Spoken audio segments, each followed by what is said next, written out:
Hello, everyone. Welcome to Everything. As we all face this pandemic together, we try to support one another, help one another, offer our generous help to whoever's in need. And while we are out there trying to look out for people who are sick of COVID or those who need our help most, we should never forget the individuals who are at risk, to those lives that we may lose to drug overdose in downtown Eastside. For that reason, we are very lucky to have with us a very special lady who belongs to a team of volunteers. We call the team Street Saviours Outreach Society. When lights dim, offices close, and the dark falls, volunteers go out there and look for lives that they can save.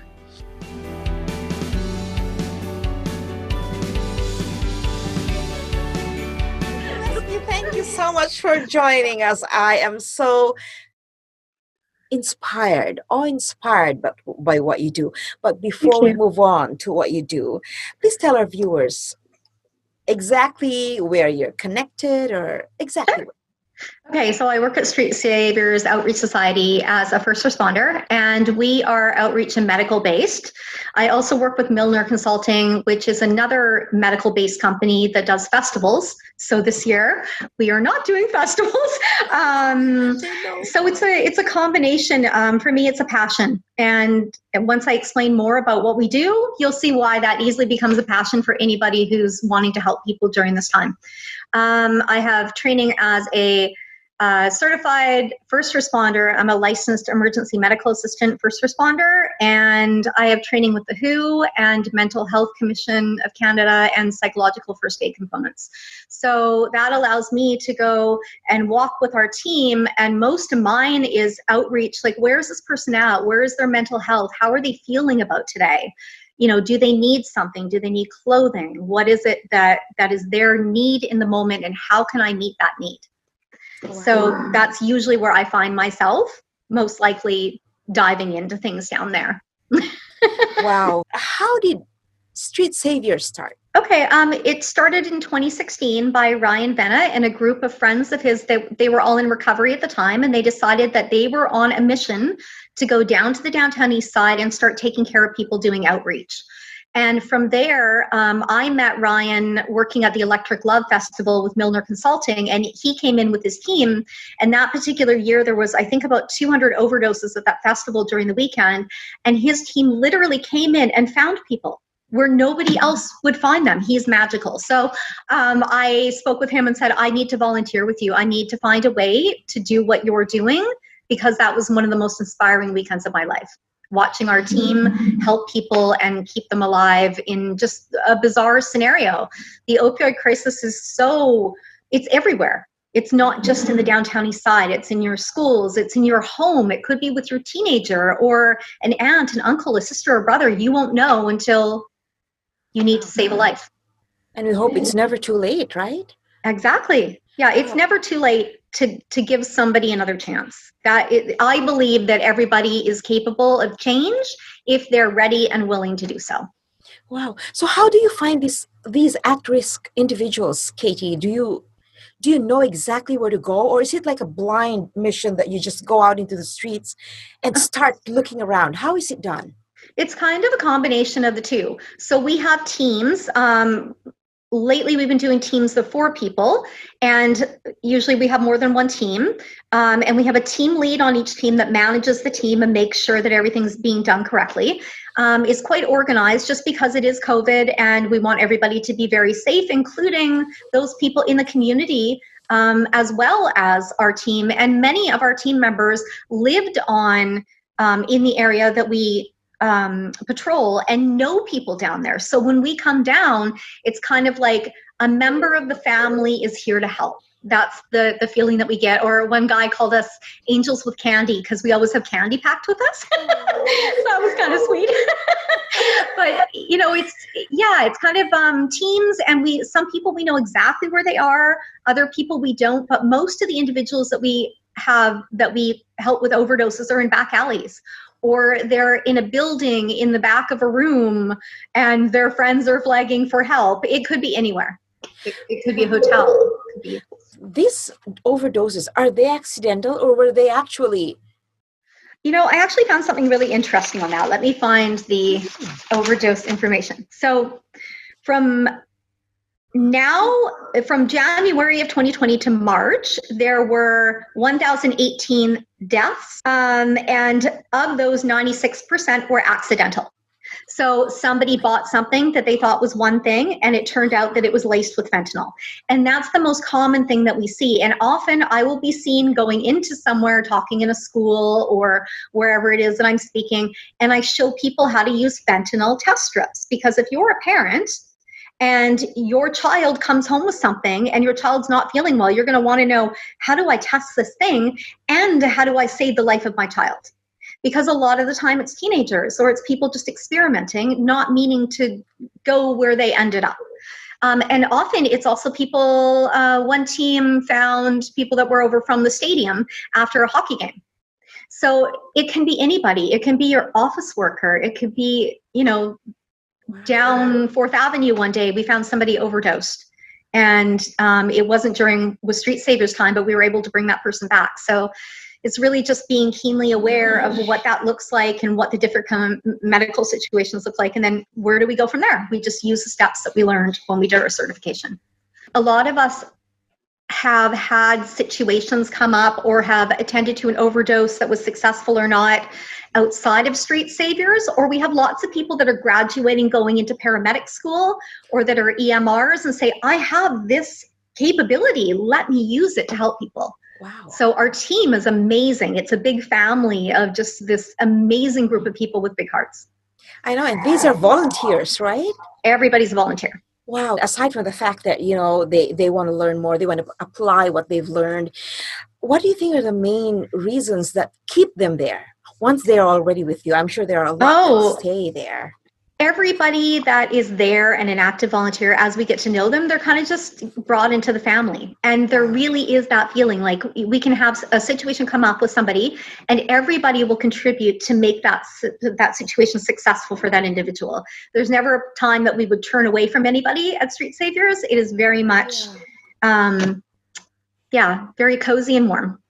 I've seen, oh my gosh, I went through your Facebook. I went through a lot of your videos. I think I went through all of them. I can see how the camaraderie and how they feel like. There was one guy who was saying, like, I feel like I'm a teacher guiding the students. Okay, one line going out, and here they are. You have so much fun, and then you're going out. And they're also exposed to a lot of risks, I think. What are the risks that they may be facing while doing this? Well, I mean, it's anything. Like, imagine that you're walking down Hastings Street and you are a civilian and there's a gun that goes off across the street, or there's someone walking with a needle that's open and isn't aware of that because of the condition that they're in. We've seen fights. We've seen lots of things happen down there. So anything can happen. You could somehow get fluid on you, not knowing what that fluid is. That happened with chicken soup one day out of someone's window high above a hotel, and we were patrolling a back alley. And everyone's like, I don't know what that was, but you need to go back and change. I'm like, change, take a shower. No. So it's really about, like, when we train our volunteers, we train them very, very thoroughly on what does the life on the streets consist of?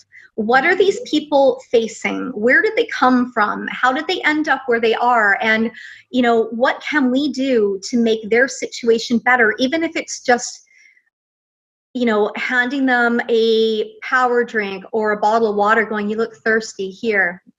And they know when they see us coming, they'll ask, oh, do you have any bars on you? Do you have any sandwiches? Because we make huge loads of sandwiches to take out with us every night.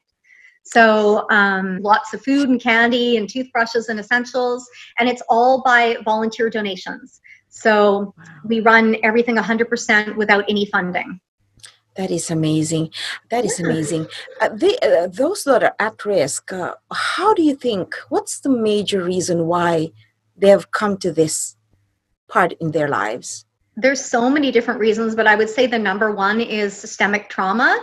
And just ending up in a situation that they were like, this is hopeless. I don't know what to do. I have nowhere left to go. A lot of people come from out of town that have had street lives in different cities, and they come and realize there is no housing and shelter space is limited. So it's difficult because it could be, we met a man that his wife left him and his job fired him in the same day. Oh. And he was just, it was a sad moment because I realized we are all so close in some way, 1 degree of separation or 2 of knowing somebody who could be in that situation. So how do we identify that before that happens, and how do we give them what they need, especially during COVID? Yeah, and you never know the coping ability of a person like this person. Mm-hmm. Somebody probably will be able to move on, but then some people can't, and if they don't know where to go, and they end up in the streets. And as you say, it's not even downtown east side anymore. No. Yeah, Carousel is quite hard hit. Any Western Canada, any town. We've done training all over BC with different festivals and such. It's everywhere. It's going in and talking to the people in high schools, in elementary schools, so that they know they can identify to their child that bag is not something you should pick up. Yeah, they drop things, or there's needles in playgrounds. It's out there. And as much as we want to ignore it, and some people will go through the downtown east side and they'll be looking at the individuals that are down there and go, no, they're invisible. No, they're not. All of us are precious beings that deserve a chance. And whatever we can do to help others is something that we should be doing. If they had a choice, these people who you help, I don't know if you've had a chance to talk to them after. If they had a choice, what do you think is their dream? What do you think would they want to be if they weren't in that situation, Kayte? So my first experience was with a little guy. He must have been 10. And my dad and I helped create one of the first safe houses in Vancouver. Totally different subject, but he came to the safe house on whatever he was when he arrived, and I brought over a gingerbread house that day. So I thought that's a fun project, and it was, everybody up to the age of 19 was able to sign in and have a week without giving their name, just to figure out what their next steps were. So this little guy and I started talking, and I grabbed a knife and I said, would you like to help me cut up the gingerbread? And he started crying. And so we stopped and I said, just tell me about your life and what you want to do. And his goal was just to go back to school. And he said, I'd love to be back with my family if they were willing to take me, but I don't know if they were. So years later, like 5 or 6 years later, I get a letter that comes from the safe house telling me that he'd moved back home, he'd finished school. And it was like one of the most heartwarming moments. And I'm like, I decided I wasn't going to go into social work. I was going to go into nursing. And that moment was, if I would have got that letter years before, I probably would have gone into social work, seeing the big change that was needed in 5 minutes of feeling heard by another person. So you think that time that he went to the safe house was actually the turning point, or he did get the help he needed? Yeah. We talked about different options, and I just said, you're not alone. We're going to be here with you, whether you're in this house or not. You're part of people that we care about. And he said no one had told him that he was loved. It was his first time hearing that he was loved. So a lot of people are they're at that point where they don't have the social networks that a lot of us have, and they don't have the privileges that a lot of us have. So we try to remember that and take care packages out with us. It's just a little Ziploc with little things that my daughter and I put in and hand out and say, you look like you need a little bit of help today. Can we give you this gift? So anything anyone can do is, it's great. It feels really good in your heart. And it means a lot to them. Yeah. It means a lot to them, right? It may be the only energy bar that they have, or water that they've had in 3 days. So. Oh my goodness. Yeah. Thinking of that, because he's very young, right? And you talked about them not feeling loved. Is there intervention? Do you provide any counseling with the family? Like, I'm looking, maybe something was missing. It depends. Like, usually that's done by a social worker or a community nurse. Most of the time, social worker. Community nurses will go out and advise on harm reduction, which is the Naloxone and all that, and how to identify a child that's in need or an adult that's in need. But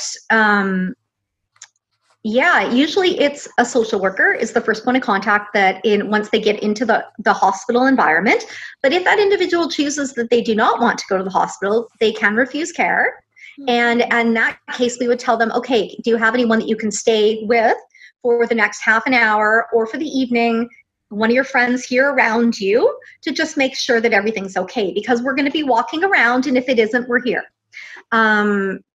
And a lot of the times with Street Saviours, we will fill out housing applications with them at street level. We will make them know that they're human and that they are loved and someone cares. And if you can do any gift to the world, that simple act of really hearing somebody and really understanding where they're at and showing empathy towards that, it's life-changing.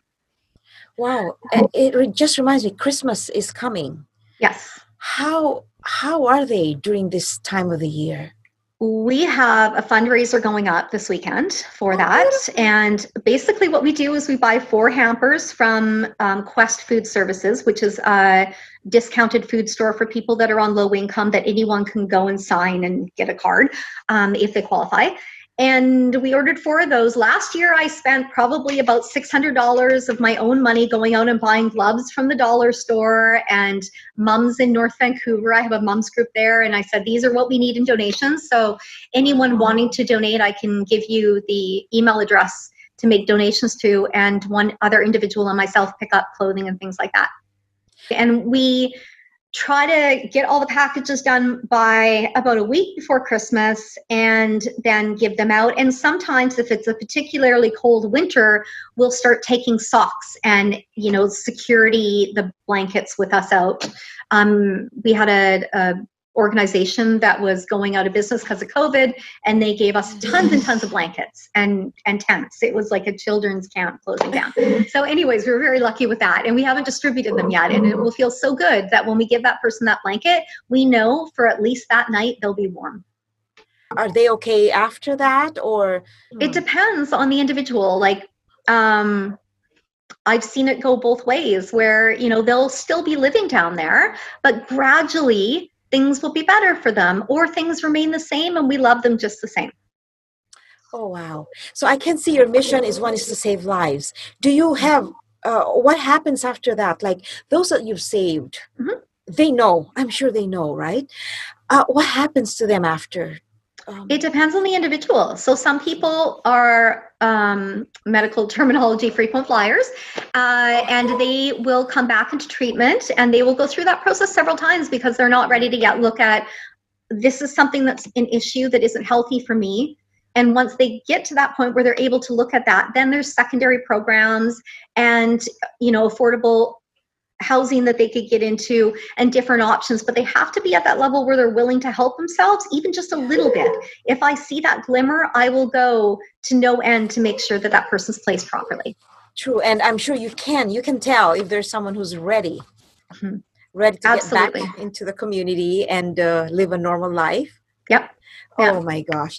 And like you said, it's how many now? Is it 500 that you've saved from fentanyl overdose? I asked the owner yesterday, and he said it's between 500 and 600 from this year, 2020 alone.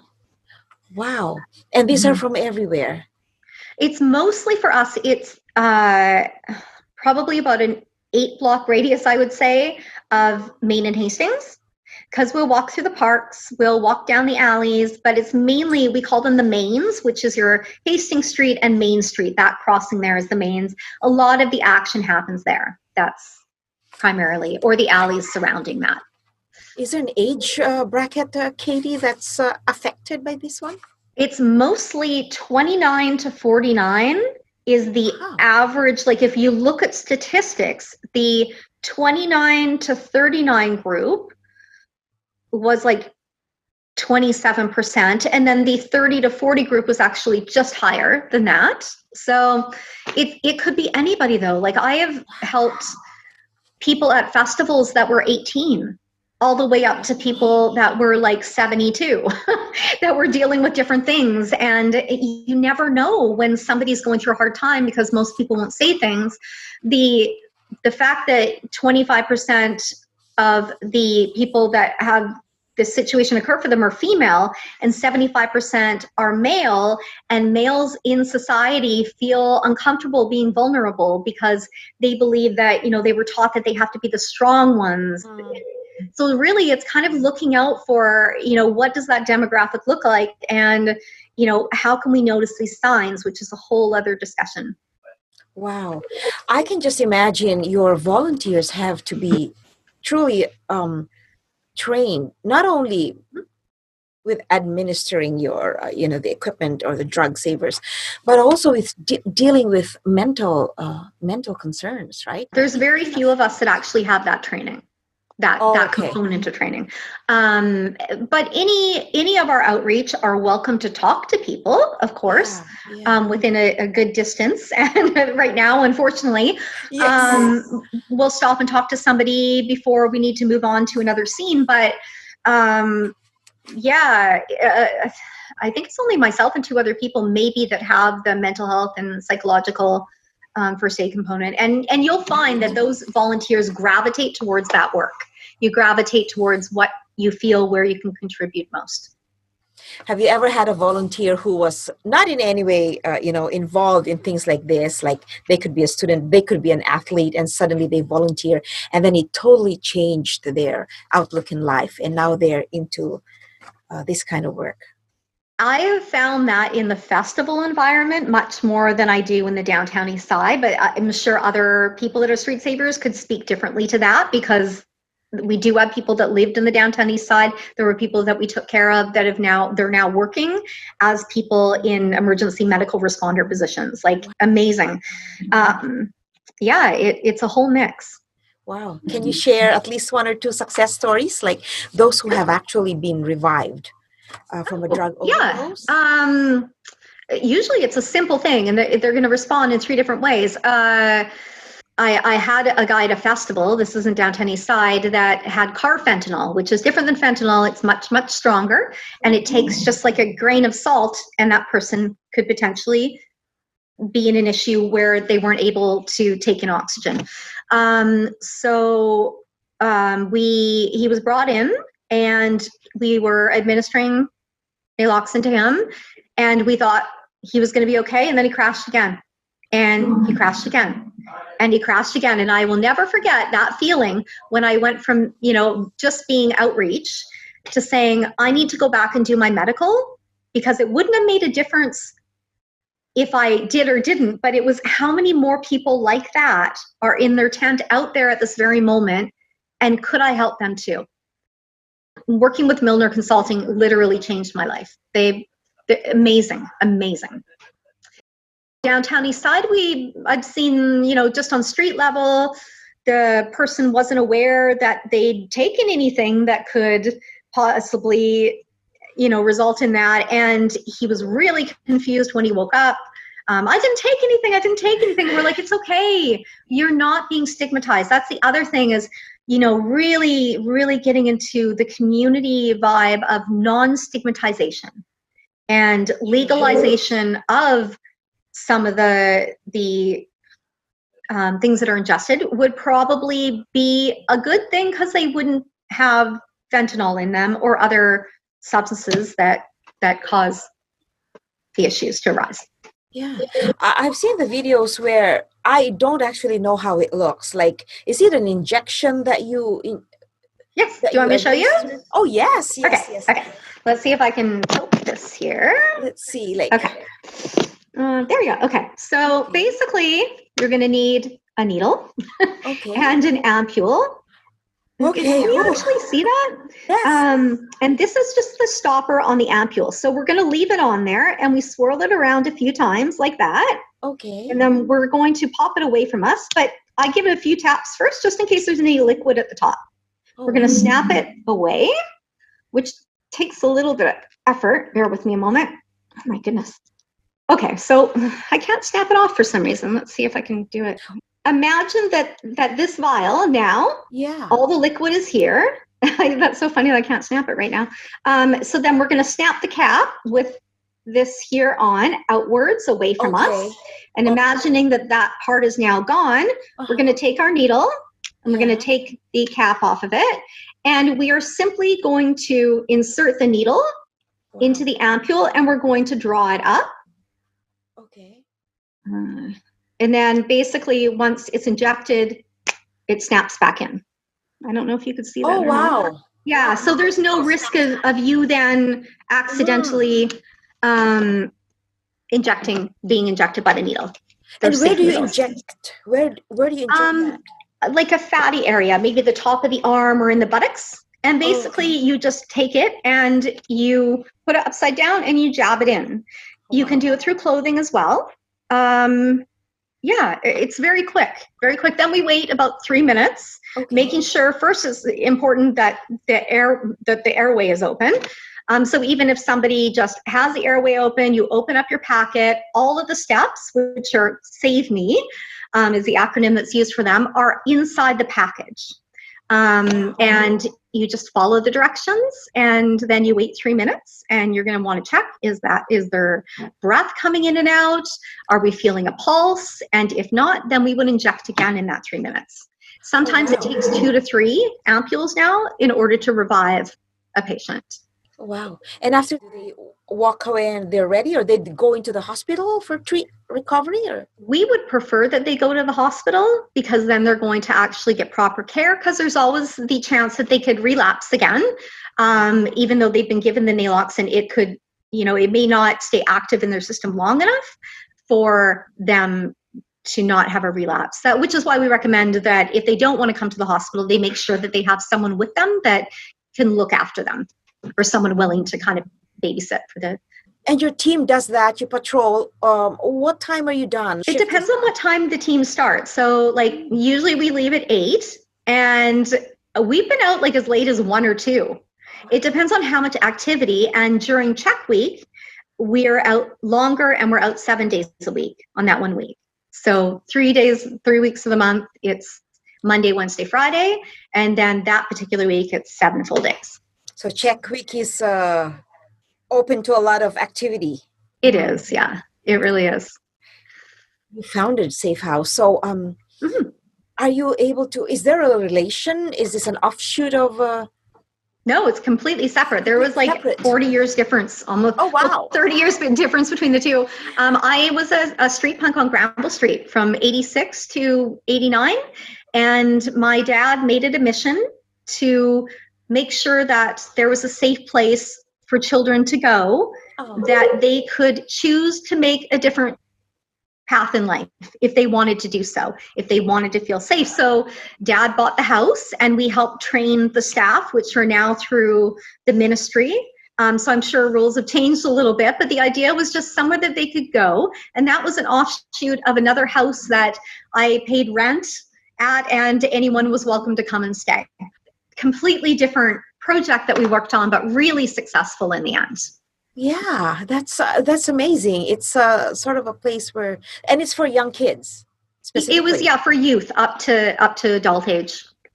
That is amazing. It's sort of a transition too, right? I can see if they're having some trouble at home, they go this, and then afterwards they're guided. And well, I'm glad you mentioned that, because truly there are so many things that happen in society, and until you see them through the eyes of people who are involved like you're never really aware at the gravity of what's going on, and how much you can actually help if you only are aware, like share messages, like protect everyone, and like what you do. And is there a limit to the volunteers that you can take in, or as long as there's someone willing to join? Right now there is, because of COVID, and we're keeping our team small. But anybody can reach us through the Street Saviours Outreach Society Facebook page. And usually Bobby will respond to those messages directly and let people know when the next training is. And then he sends them some portal that they can sign in and fill out the paperwork. So it's all really done very professionally, and everyone's information is logged. We will train people, and then we will take them out. Usually the in-office is about 4 hours, and then we'll take them out on street level. And it's how they do organically on street level during that time that they're with us, we'll know whether or not they're fit to serve with Street Saviours. You want to make sure they are fit for that.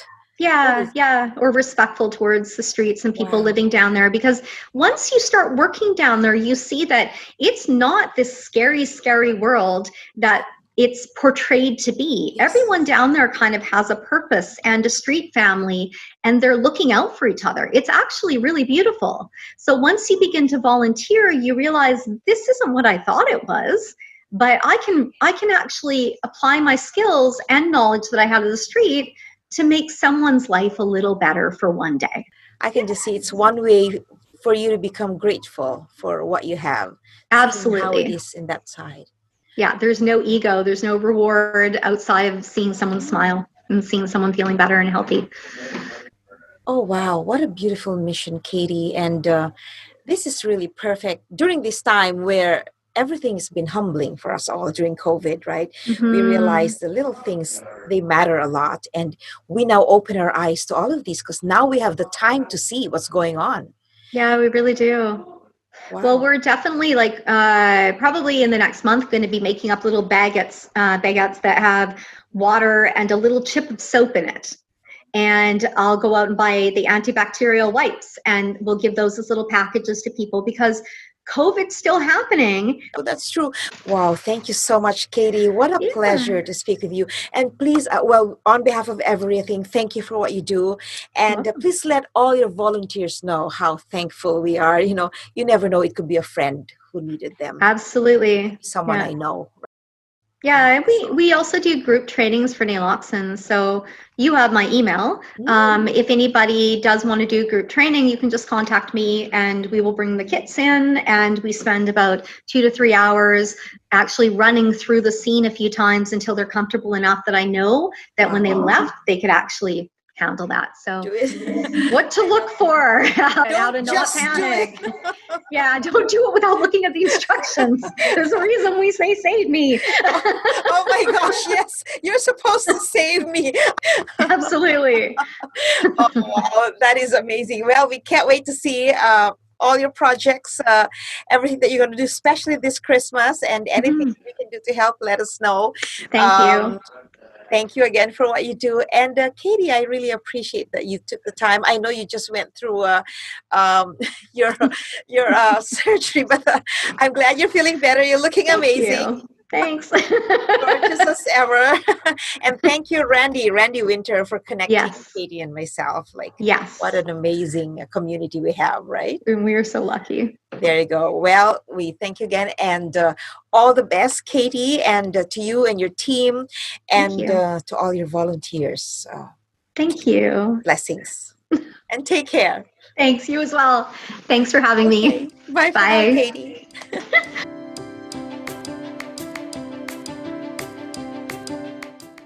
Thank you again, Kayte, for all that you do. Thank you to your organization, to your volunteers, and everyone on your team for the mission that you've taken on your shoulders. We know there's lots of risks that you yourselves face, but here you are, on your way to save lives. It's been a pleasure having you, and to all our viewers, may we all always take a moment to be thankful for what we have and to remember that there are so many people around us who need our help. And if we can, let's help. Thanks for joining us for another wonderful episode on Everything. Bye for now.